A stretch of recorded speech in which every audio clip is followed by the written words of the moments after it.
Le leadership, c'est essentiel. Vous, la boîte que vous avez créée, tiens, Légende, là, il y a vous. J'étais dans l'émission du Petit Journal, là, et une chroniqueuse sympathique, en tout cas en apparence, me dit « Ah ben vous comprenez pas, vous n'êtes pas dans le coup. Bien sûr, il n'y a pas de problème. Tout est horizontal. » Je dis « Écoutez, le Petit Journal, sans Yann Barthès, c'est la même chose ?» « Ah non !» Eh ben donc c'est vertical. Je ne crois pas à l'égalité qui nivelle. J'aime la différence. J'aime les gens différents. J'aime ce qui est différent. Et vous ne pouvez pas aimer l'égalité et la différence. Même dans vos enfants, ils sont différents. Et vous verrez ça plus tard. Vous les aimerez pareil. Mais il y en a qui ont besoin de beaucoup d'attention, d'autres qui ont besoin de beaucoup de liberté. La différence. Et pour moi, la plus belle des devises serait libre, fraternel, différent. Est-ce que vous regardez, vous parlez de réseaux sociaux, est-ce que vous regardez les commentaires quand vous faites une interview, ce que les gens pensent, ce qui remonte? C'est sûr, je regarde rien, je vous dis la vérité. Mais moi, je suis un félin. Je sors dans la rue, je sais immédiatement la façon dont la dame m'a regardé, si elle m'aime ou si elle m'aime pas. Je monte dans l'avion, la façon dont l'hôtesse me dit bonjour, je sais si elle a voté pour moi, si elle n'a pas voté pour moi. C'est une question de métier, c'est une question d'instinct. Bien sûr. Je rentre sur un plateau comme ici, je sais très exactement ce que pense celui qui est derrière la caméra ou celui qui est derrière. Voilà. C'est pas du tout de l'arrogance. C'est du métier. Et après, il faut garder un cap. Si vous êtes toujours dans le commentaire, j'ai du mal à me regarder moi-même. C'est peut-être une différence avec les autres présidents. Moi, je pense que la séduction est la conséquence de la conviction et jamais le préalable. Convaincre et après séduire. Pas séduire et après essayer de convaincre. Vous racontez l'histoire de Florence Cassé dans votre livre. Affaire rocambolesque, malheureusement. Donc, Florence Cassé qui est arrêtée en 2005. J'ai noté pour ne pas dire de bêtises, donc c'est au Mexique, l'affaire Florence Cassé. Avec son compagnon de l'époque, chef présumé d'un gang criminel pour... été accusé d'enlèvement, condamné à 96 ans de prison, 96 puis ans. 60 après. Innocenté d'ailleurs plus tard, qui sortira de prison en 2013. Vous prenez l'affaire très à cœur, on allait déjeuner avec le président, avec votre femme qui est là, sa femme, vous êtes tous les quatre, vous allez aborder le sujet, Florence Cassé, vous savez qu'elle est emprisonnée là-bas, et vous sentez, et ça c'est vraiment une des parties géniales du livre, c'est qu'on s'imagine. On a l'impression de voir un film. Vous sentez le basculement lors du déjeuner, et il change de ton, c'est plutôt jovial, plutôt sympa, et d'un coup ça devient dur. Vous allez prendre le combat en main et vous allez réussir à la faire sortir avec beaucoup de travail. Oui, d'abord, moi je pense que le président de la République a beaucoup de pouvoir et le pouvoir doit être mis au service de ceux qui n'ont plus rien. C'est pas un concept, c'est une réalité. Moi je connaissais pas Florence. J'ai reçu ses parents, des gens admirables du nord de la France. Un immeuble leur est tombé sur la tête. Leur fille condamnée à 96 ans de prison. Elle a 25 ans, Florence, à l'époque. Elle n'avait rien fait, hein, c'était ça le sujet. Mais rien du tout. Et, si, elle a fait une bêtise. Elle est tombée amoureuse du mauvais gars au mauvais moment. Ça, c'est vrai. Oui. Mais 96 ans de prison? Et ils n'ont plus un sou pour aller la voir. Dans une prison très dure, au Mexique. Et j'ai donné ma parole, et quand je donne ma parole, je la tiens, de les aider. Et je me suis intéressé à ça. Et la réaction du président mexicain Calderón, tellement dure, tellement inhumaine, je me dis, il y a un truc là-dessus, ça va pas.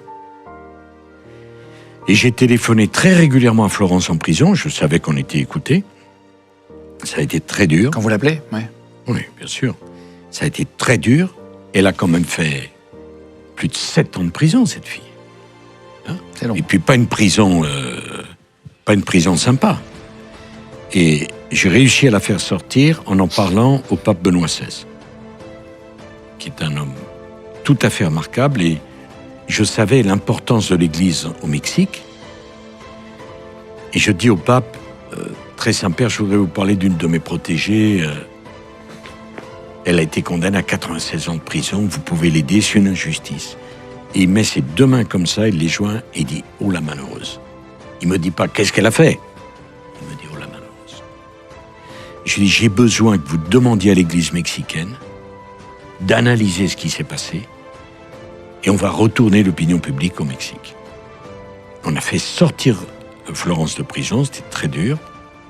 Et aujourd'hui, le ministre de l'Intérieur de l'époque est en prison et le président est sous investigation parce qu'il est acté qu'il y a une manipulation. Oh là là. Et si la France n'avait pas mis son doigt sur Florence Cassez, elle y serait encore. Ça m'a valu beaucoup de critiques, notamment de Madame Aubry, qui dit que j'étais un immature, qui avait mis les relations franco-mexicaines comme prix de sauver cette Florence Cassez. Quand je pense qu'elle était secrétaire générale du Parti socialiste, je croyais qu'ils avaient des convictions en matière de droits de l'homme, mais c'est que du show, c'est que de l'image. La réalité, elle n'était pas là.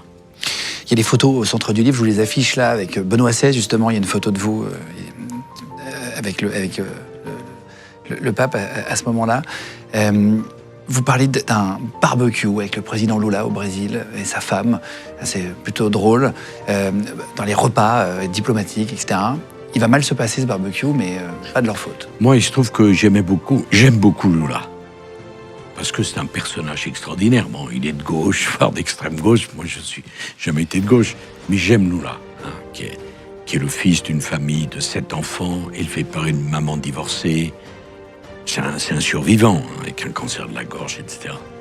Et il me reçoit là-bas, chez lui, enfin, à la présidence, et il me dit, je vais te faire le meilleur barbecue que t'aies jamais eu. Bon, le pauvre, il sait pas, mais moi, les grosses trucs de viande, ça me plaît pas du tout.